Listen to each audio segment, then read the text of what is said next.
What's up, everybody? West Coast poppers, floppers, and rampagers, and now our House of the Dragon fellows. Welcome to West Coast Popcast. It is your boys, the final boss, and of course, Zach, the main man, coming back to you with some West Coast pop reviews. This time, House of the Dragon season 2. We are very, very excited, man. Last time we did the X Men reviews, that one kicked off really well, so we're excited to bring this out. I have some breakdowns for you guys, and of course, this is interactive. So jump in the chat, let us know what you think and let us know if you caught anything that we might have not have caught. But without further ado, the main man, Zach, cooked up another one. Hit our intro.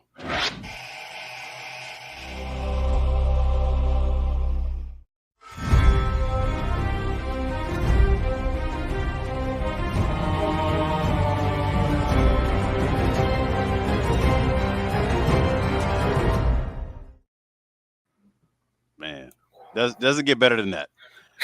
Doesn't get better than that. How's everything going, Zach? It is good here on Westeros Coast Pop. I'm ready to talk about one of the biggest shows on television. You could coin that one. That's the first time I heard that. That's amazing. Thank you. Just came up Westeros with it. Coast Pop. Welcome everybody. House of Dragon season 2 premiered on Sunday. We're still working out the days so far. It's going to look like we're going to do these reviews on Tuesday. So check in with your guys. Could be Monday sometimes. Mr. All Power Man, thanks for jumping in. Zach, all must choose. All must choose, and there's a lot of choosing going on left and right. And this starts out to be a little bit of what do we call this? An epilogue to last season. Yeah. Definitely. So it's slow, but I liked it. This is what I needed to get back into it. It's been a long time since we had last season. Exactly. It's been a long time. I like the slow build because, like we were just talking about before we went live, I'm still remembering everyone's names, catching back up on what's Yes. actually going on with some of the side characters. So I'm glad nothing really popped off this episode, and we kind of just got us in there. You know, they walked us into the aisle, got us to our seats. You know, we Yeah. brought us some popcorn. Now we're getting ready. So a lot of crazy stuff happened here. Um, a lot of people being a little what do you call Allison? I'll just go call her out. Allison, you know, out What are you here doing to her? hypocritical, if you will. Yeah. Um, Very. and So's Christian. yeah, he's actually one of my most hated characters I think so far. I despise him. I'm not gonna get us demonetized, but you know, he's Mm, definitely the lower level of a guy. okay. But we're gonna get all into that, man. Zach, I know you got all the stuff ready. Uh, let's get to the beginning, man.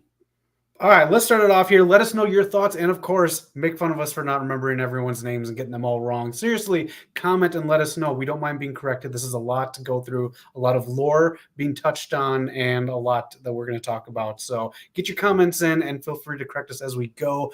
All must choose. The sides are here before we get kicked off. What side, Knock, are you choosing? And here is your roster. Oh man, I love this little play out right here. Great stuff. I'm Team Black. I mean, come on now. I'm black like Jon Snow, taking the black with that Night's Watch. Go with them. Team Green is a bunch of bums, a bunch of people that are trying to usurp the throne. Yeah. Kristen Cole is a bitch. Can't stand him. That feet guy can't stand him. Abod who lost his eye. You know, he thinks he's all this. He's just a Oh, Damon man. wannabe. Yeah. Aegon Targaryen is the fake Aegon. This ain't the real conqueror. He's just a frat. Oh, he is. Aegon looking like he used to sing for My Chemical Romance. Otto Hightower, you set all this crap up by putting your daughter in the Yep. situation. So, way to go. Way to give us a series to watch on HBO. We appreciate it. And yes, what's his name? Strong. Right when he pops on screen, I think feet. So there's your character. I'm Team Black too. Let's just kick some ass, get your dragons, and light shit up. Yeah. Those two guys in the bottom, most hated people in this show for me. And I believe that so since we're catching up on people's names, the what's his name? Laris Strong. Yeah, That he was the brother, right? The second son to the one that was with Rhaenyra. And he kind of burned him and his dad in the house. Is that kind of what happened? I think so. I Let think us know in that's the what was chat, going but on. I think so. Yeah, the one who Rhaenyra was getting down with, and her sons, you know, really are strong boys. That was his brother, Yeah. I believe. Yeah. Team Black is very very. It's people that you want to follow, and Yeah. Christian, man, yeah, he's so hated, but he's so smooth that I forget that I hate him sometimes. Oh man. I, he might be smooth with Allison, but he's not smooth in any other way, man. I hope he gets cut down very soon. All right, let's see what happens in this episode and comment along as we go through it and give our thoughts and our takes on episode 1, A Son for a Son. Yeah. All right, we go to the wall. First off, we meet Cregan. So Cregan Stark, he became Lord of Winterfell at age 13. He's the great, great, great, great grandfather of Ned Stark. He will come back either late this season, but I don't think so. I think he's scheduled to shoot again third season, which just got picked up for sure. So we're getting at least a third season of this. Cregan will be back. He was more of an Easter egg for fans of House of the Dragon. So let us know if you're familiar with it, because we're getting into the lore, and we'll talk more about that with another prequel series at the end of this episode here. So I love digging deep into the lore, man, and seeing these houses at different time periods. Like House Stark is still, honorable, noble. The Wardens of the North, and we're gonna see a lot of different houses that like disappeared in modern day Game of Thrones. yeah. Yeah, so I love seeing him on there, and he has a big part in the Dance of Dragons in the war. So we're gonna see some cool stuff with him. Nice. This is the wall, though. This cold, unforgiving, giant wall, the slowest elevator ride ever. How does this operate? I don't know, but they're up there. I They would get up there, trust. we get a nice shot. I wouldn't either. Cregan and Jacaerys are up there, and it's a very nice touchback. You get that Jon Snow music thrown in there as well. So, yeah, it was a nice, refreshing thing to bring back for old Game of Thrones fans. Yeah. Did they ever mention Kragan in the original series? If they Like, did, it was within like a bunch of other people's yeah, names that just popped off. because it's interesting. Like he's the warden. He's the guy in the north, and even him was he had to draw to get taken to take the black. So that was interesting to see. Like, hey, it could be anybody, and that just shows how honorable that house really is. Yeah. I like the tease though, and I like the tease of what's to come for Game of Thrones fans. The description that just evil is coming, that dragons turn Yeah. around at the wall. Brilliant. Any other takeaways from the wall and this scene, or what do you think Um, might happen later? I just thought it was well done. It was a great introduction to the season to have these two started off. This is before, obviously he knew about his younger brother.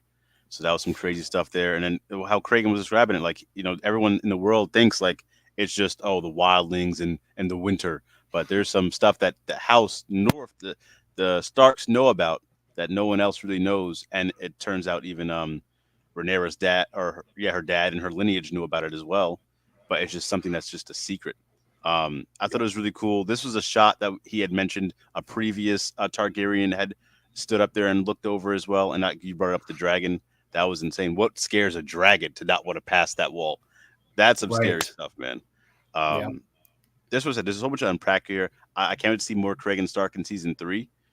And then you can tell like they seem like they could be bros. They seem like they might actually that could be like an alliance here, not or bigger than the alliance. They actually kind of like each other.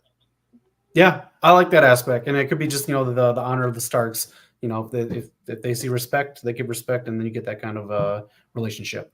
Yeah.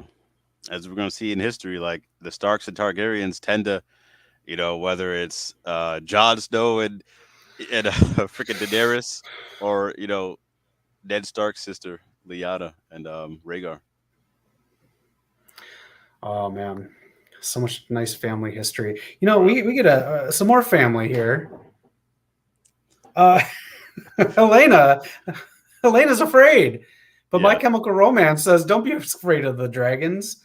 And she says, "Nah, not the dragons, the the rats," rats. because they teased the rats running around the castle. Yep. A nice foreshadowing with the rat catcher, even in the episode in the beginning. Yeah. Even since last season, I picked up. She's a what do you call it? Like a dream walker, or something like that. She's something like that. I forget that actual term for what she is, but we've seen that in the past in original Game of Thrones. Whatever little thing she says, you got to pay attention to because she can see certain things, not to get the full picture. Okay. Um, So I really like that aspect, and I was on edge when she said that. It's like, oh, what's gonna happen? I don't know if it's gonna be like a plague. I didn't get it was gonna be, what we got to.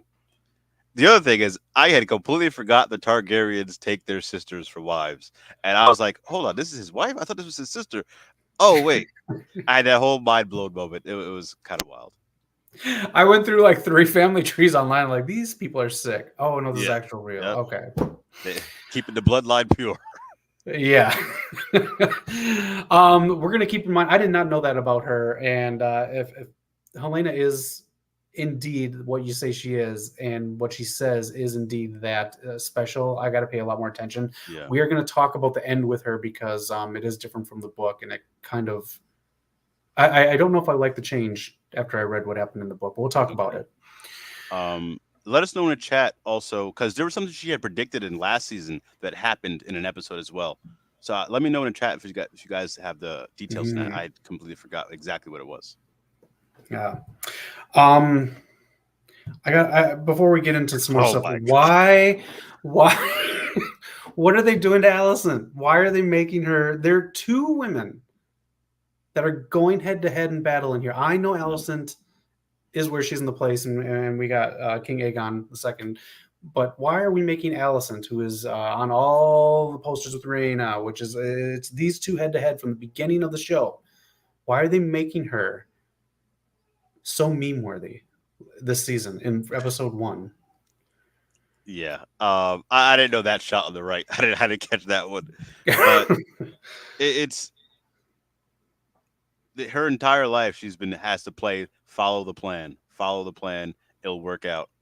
And now that she's at like the plan has worked, she's the queen regent now. Her kids are kings.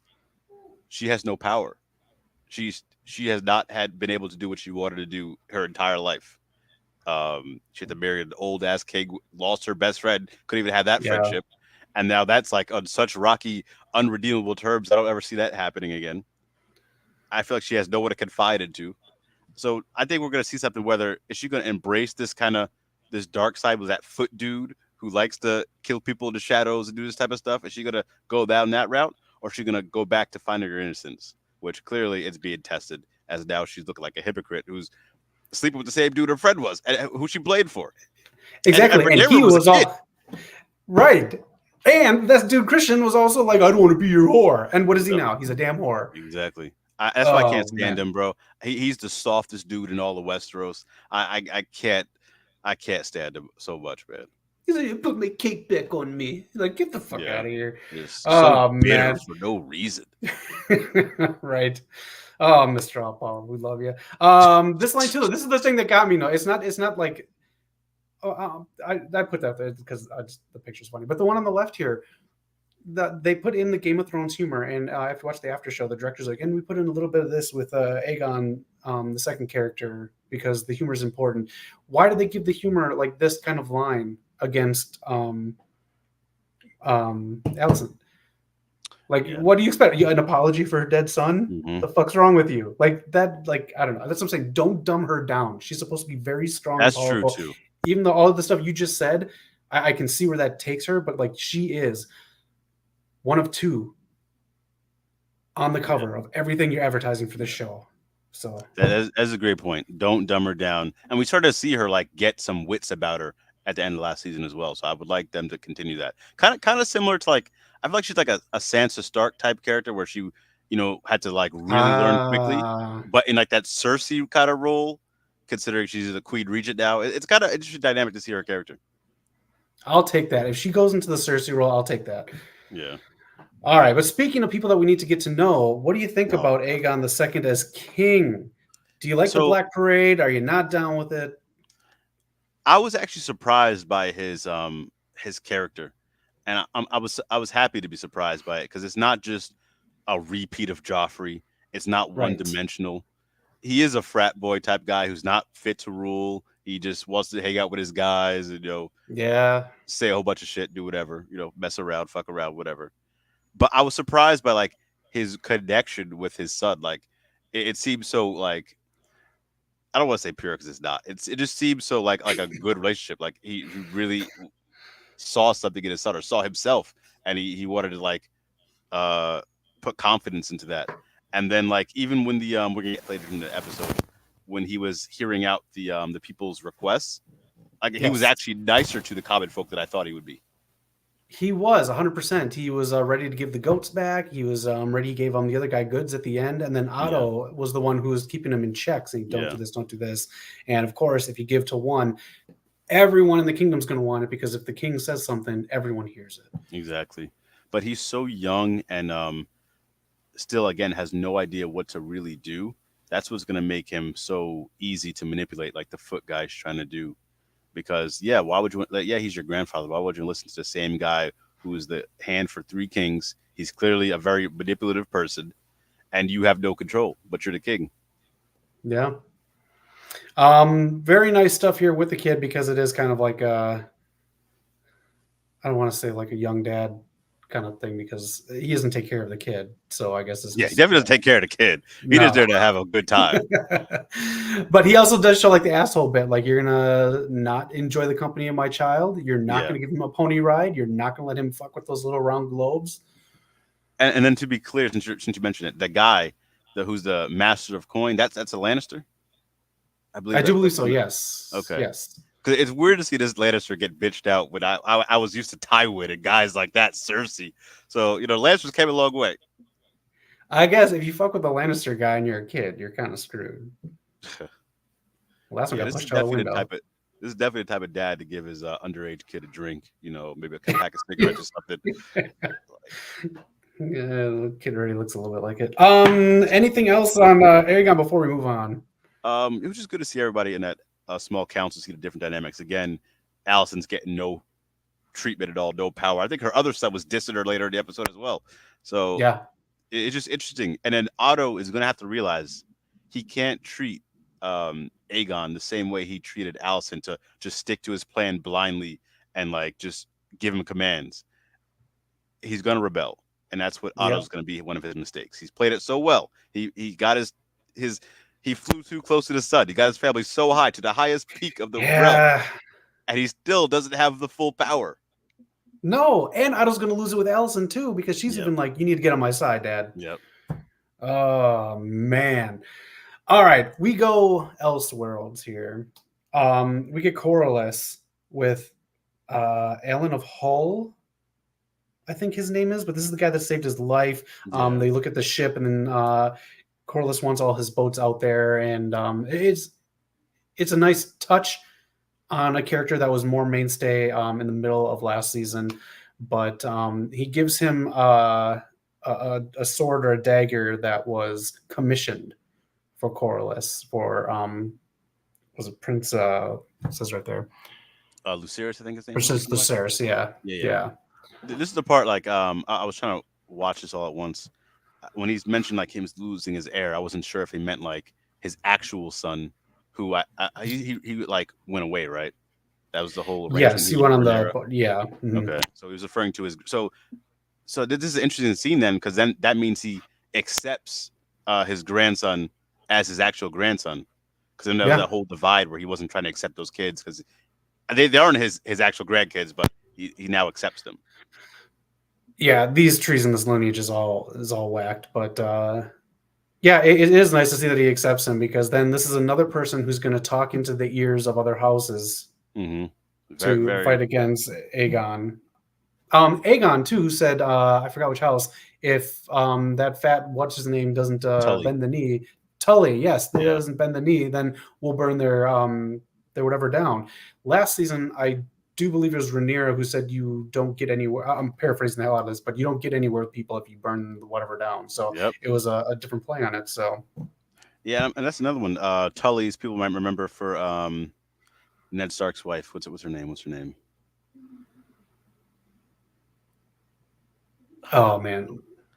Well, on the chat. Well, the one who married to Stark, Ned Stark, his wife, who became Lady Stoneheart in the books. That's her family. That's her lineage. Her and her crazy sister from who like took you out the moon window. Yeah, the Tullys. I'm curious to see that family lineage.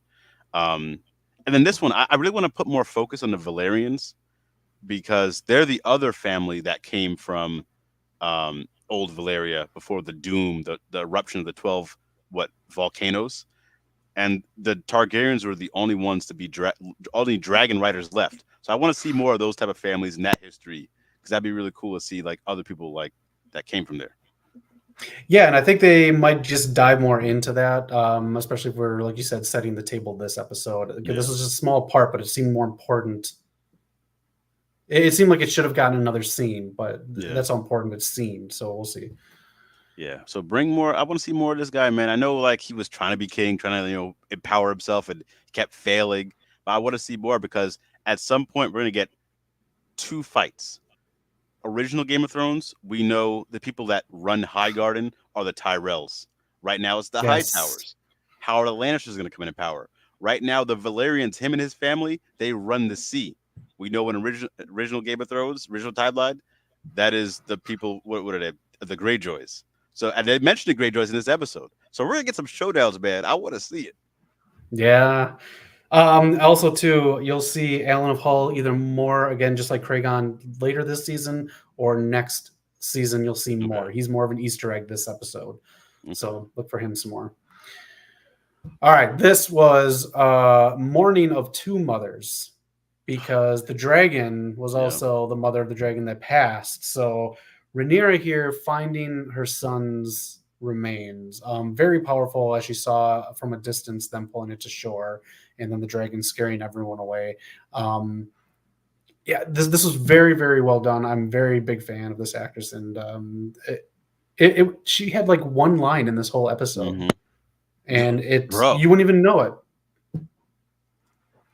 This was very powerful stuff, man. This scene, and then the one with her son later on, I was damn near crying, bro. Like, it was insane. The weight, the amount of emotion the weight of the emotion she put into her face, it was incredible, man. Incredible performance. I think her name is Rhaenyra, or I forget the other one, the one who's supposed to become king or queen, but Rhaenyra's dad took over, like one of her older cousins. She had mentioned something to Damon, like, when she had lost her kid, like a mother doesn't just, like grieve a certain way. She disappeared for 2 weeks, and she was like, and I kind of like foreshadowed what's going to happen with Rhaenyra here, and that's kind of what she did. And like you said, I don't think she said more than one word. Yeah, she had one line that we'll talk about now, I guess. Did she say she wanted a son for son? Is that where it came from, or she wanted? She specifically named. I think someone else said son for son, but I think she just said, "I want Aemond." You're right. Matt Smith said son for son. Yeah, my boy. Yes.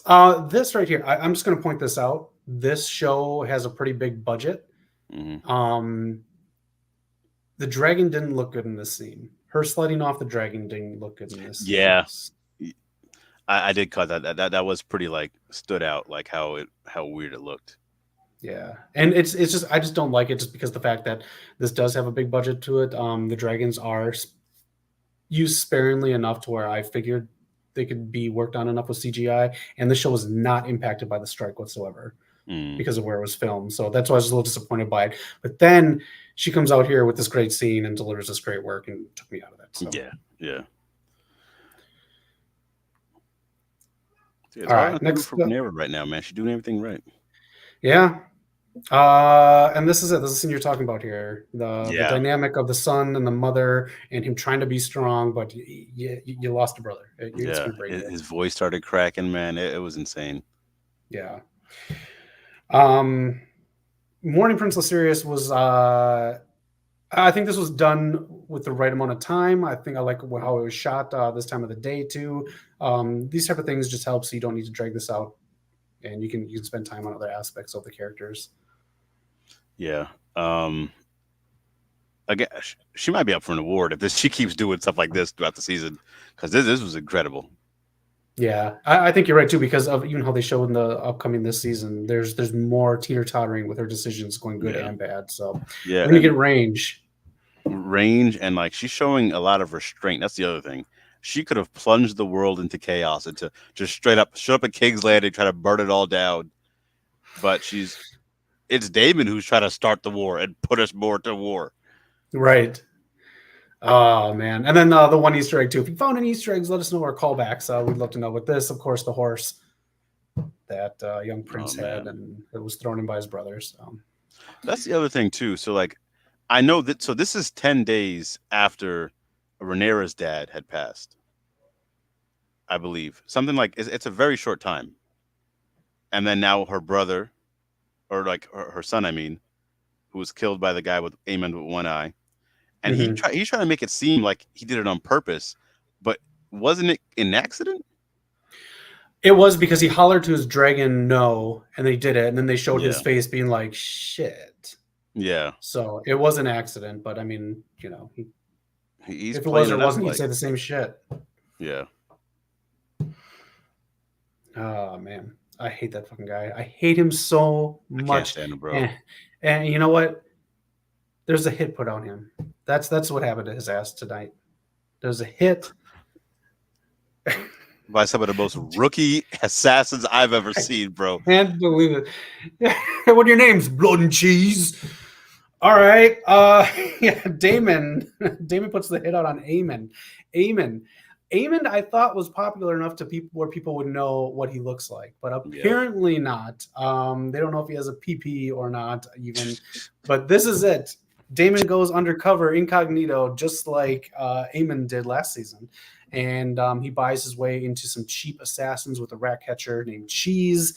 These are just the names from the books, but Cheese brought back from the beginning of the episode, and the guard who Massaria, his old love, Oh yeah, Damon's yeah. old love, who they capture and bring in here. He gets information from, and that's how he finds these two.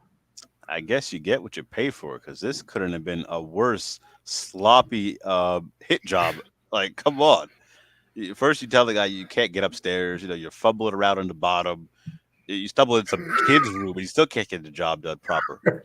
This is Right? insane. There's no way, right? They make it out of this castle alive, right?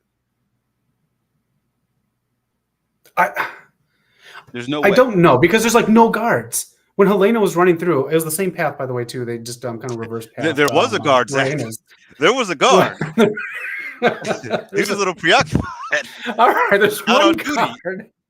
There's one guard. Okay. I'm just gonna talk about this for a second if you want. I'm just gonna find my notes of the differences in the book. All and right. this ending. Yeah. So I do know one quick while Zach gets to it.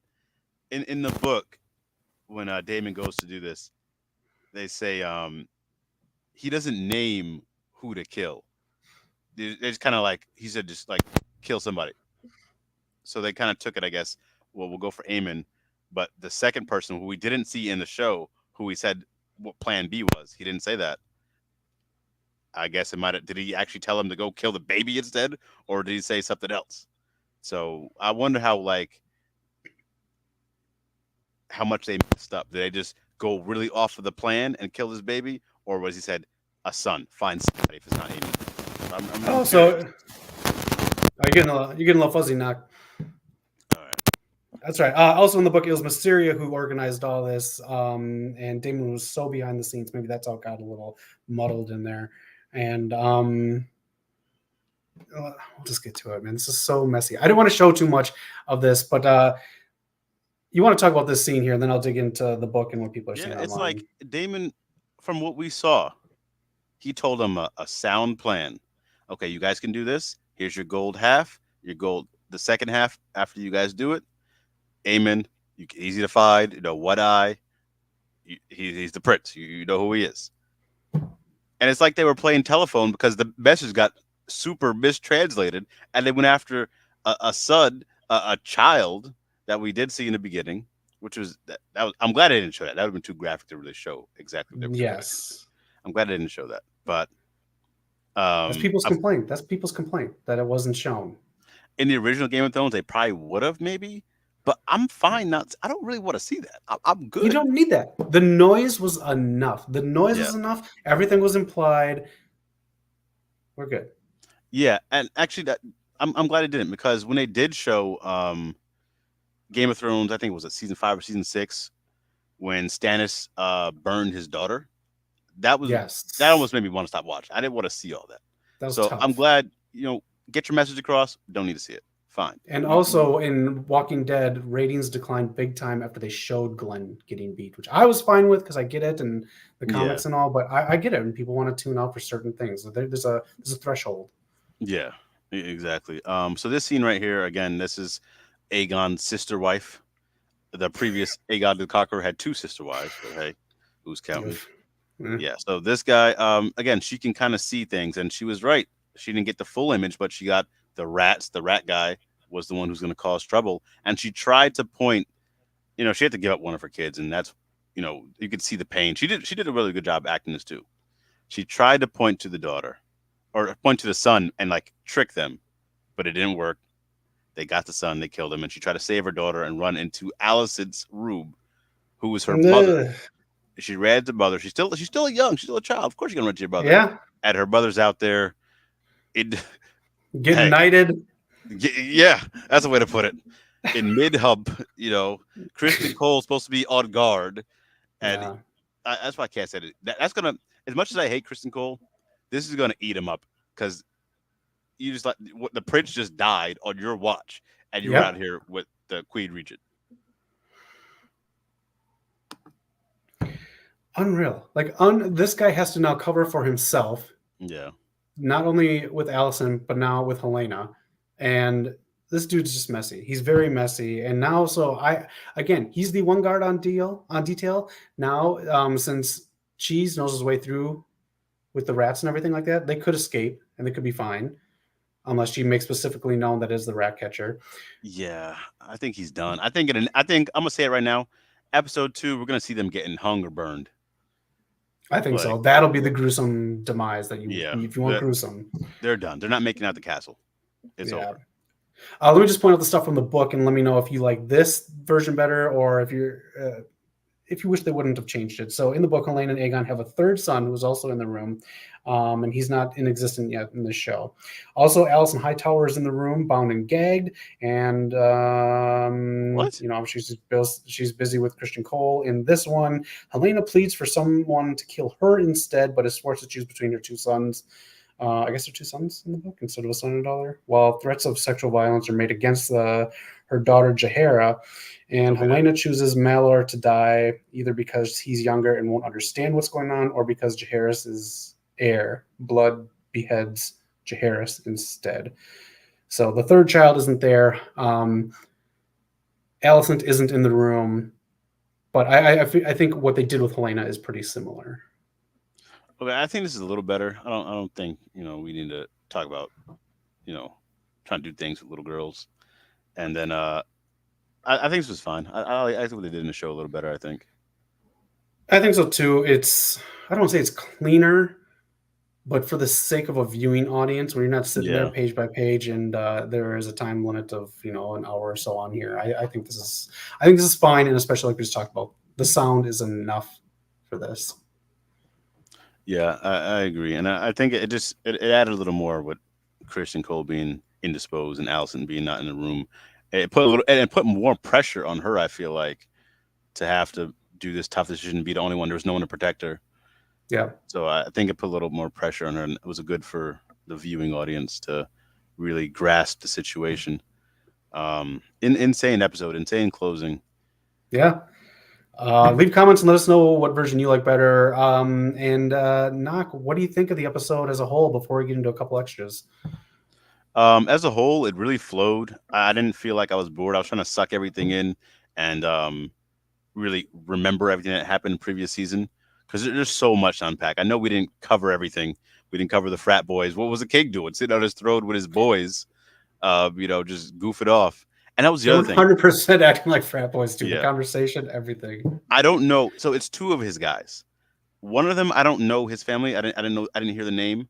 But the Mhm. other one, I believe he was from like I think it's like the Rains family or something like that. Okay. And that's the family that was, I think, in in that feud with the Lannisters. They tried to rebel against the Lannisters. Lannisters slaughtered them and made that song "The Raids of Castamere." So Mm. I think his family. He's one of those other families that are going to be in trouble very soon. He's a small character now, but it's going to. I'm curious to see how far they or when the timeline that happened. They are good at foreshadowing people being so shitty that they will get their comeuppance. So that's a good Yeah. point. So again, there's so many little details to unpack, so many cameos that we've seen for bigger stuff later on. Yeah. Great episode. Again, it was a setup episode. Great setup episode. It wasn't too action packed, but the acting was on point, the writing was on point. Are we ready for scores, or what do you got to say about it? Let's do scores. Yeah, no, we're good. Let's do some I'm gonna scores. give it a solid 8 out of 10. I think it was a good 8 out of 10. I might rewatch it before episode 2 comes out, and it makes me kind of want to catch back up on season 1 and get a little more stuff I might have missed. 100%. I'll give it like a 7.7. I think I might have needed a couple more touch points. Honestly, they probably could just given me a little bit more of the recap before the episode started. Yeah. But yeah, no, it was solid. Like you said, set the table and sets things up for the rest of the season while also closing the chapter that was season 1, which, yeah, like you said, this made me want to rewatch the whole thing. Yeah. I did say this, though, but this is before I realized. I said a 2-part premiere would have been cool. That would have been even better. Just because it was so much setup to get maybe another episode in would have been a really good idea, I thought. But then someone reminded me it was only 8-episode seasons, a shorter season than usual. And that kind of sucks too. And keep in mind, this is one of the only shows on television that is appointment television. You have things that have finales like Survivor, or even like some of the singing competitions where you kind of want to find out the winner. But this is the last like big appointment television show on here. Season 1, 10 million. That's HBO and Max, or whatever it was back then, streaming combined. This episode's 7.8. So there was like a 22. What was my math? 30? No, 22% drop. Yeah. It could pick back up. Some of these shows do pick up by the finale, so people can give a chance and rewatch it and get everything going. But yeah, I don't think that's the big deal. There's always some little bit of regression, and times are changing so much with the ratings. So that's kind of interesting. This is definitely the biggest thing on Max. This is the best thing for Warner Brothers, I think, this whole year. So this is a plus so far.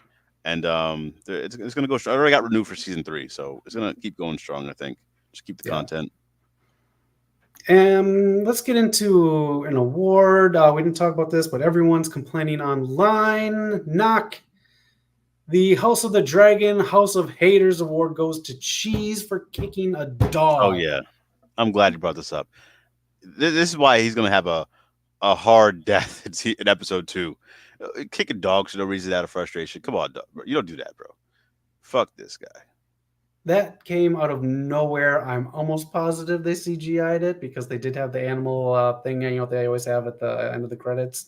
Yeah. And, they had that at the end. I'm pretty sure it was CGI'd, but either way, like, I think that's where the dragon CGI went, making me think this kick was real. That was very cold-blooded. Yeah. Cheese, you cold-blooded son of a bitch. You know what, man? Go, what's that? I think we should keep this House of Haters thing going every week. Everyone, let us know. Right. We nominate a hater of the week every episode. All right, we'll do it. There's only 8. This is the first of 8. But you know what, Knock? I don't even know if Cheese is the official hater of episode 1. A bigger one? You want to know who the bigger hater is this week? You let me know, man. All the people up in arms about a dog getting kicked, but not complaining about a child getting... Hey. That's fucked up. That's a hell of a point. That's a heck of a point, man. People wanted more violence out of that. They wanted it shown, but this set them off. That is insane. You're right. You're spot on about that.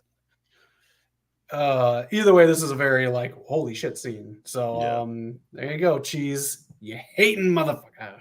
Hate to see it, man. All right. But yeah, we got this coming up. Night of the Seven Kingdoms. This is going to be in 2025, and they are filming right now. Are you excited about this one, Knock? I'm very excited for this. This is actually one of the prequels I wanted to see because back in the original Game of Thrones, I was so big into that. I would read everything. I'd watch every video, and they would constantly talk about Duncan and Egg, and seeing this. So to see that story play out, I don't know how many seasons we'll be able to get out of that, but I'll be interested to see some of those fights. I might get some of the best fights we've ever seen. Supposedly it's 3 seasons long. That's it. It's the 3-part thing. That's it. They have it already set, so it is supposedly that. That is it. So if you're not familiar with it, let us know if that's okay. Okay. Yeah. And what is this here? We got right here. We got a scene. Yeah, and this was, I believe, I think Duncan Tall. I think that's what his name is. So we're gonna see some stuff, man. I'm very interested. I think they had a connection to. There's supposed to be another storyline that played out in the original Game of Thrones, is with Jon Snow and then the guy who had, I think, Rhaegar's sword. One of the Greyjoy uncle. I think he called over like it was like an assassin group. They were called like the Gold something, or the Gold Company maybe. I think he was Oh supposed to be with yes. them for a little bit, and it tied back to this. I jumped down the rabbit hole during the original Game of Thrones. Someone could like let me know the details. But yeah, there's going to see some cool stuff, man. All right, 100 years before the original Game of Thrones this is set, so I think 3 seasons will be just fine for it. Yeah. And if you got questions, go to HBO.com. They have a character guide. This is just a small portion of it. You can zoom in and out, but you can see that this is a very incestuous television show. Insane, bro. Yeah. And I'm also fine with more prequels to keep coming. Like, as long as the quality's there, there's so many different stories they can tell. You know, you don't have to do a full 10 season, 3 seasons like you said for the last one, or however many seasons House of Dragon goes. I'm completely fine with that, man. Yeah. House of Dragon rumored to be 5, but we'll see. A lot of these actors are in high demand, so we'll see if they get tied down for longer than 5. There are rumors of another one actually being worked on with George R.R. Martin. I forgot what it's called. Let me know in the chat. It's like 1,000 ships and 100 dragons or something. Yeah, I did see that.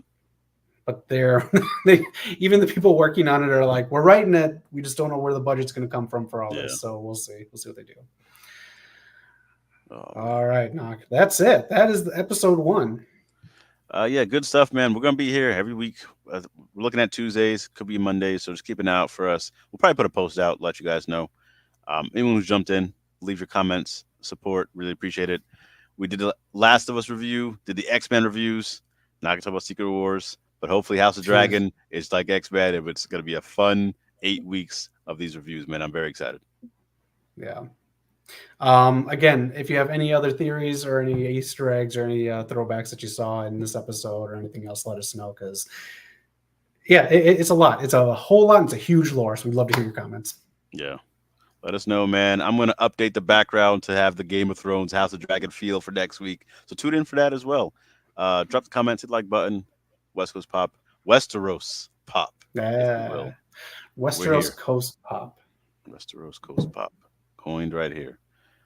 Well, Zach, I think that's it, man. That's it. You know where to find us every Thursday for the main show. We talk about everything, pop culture and wrestling. Otherwise, we'll see you for episode 2 of House of the Dragon. Peace out, y'all.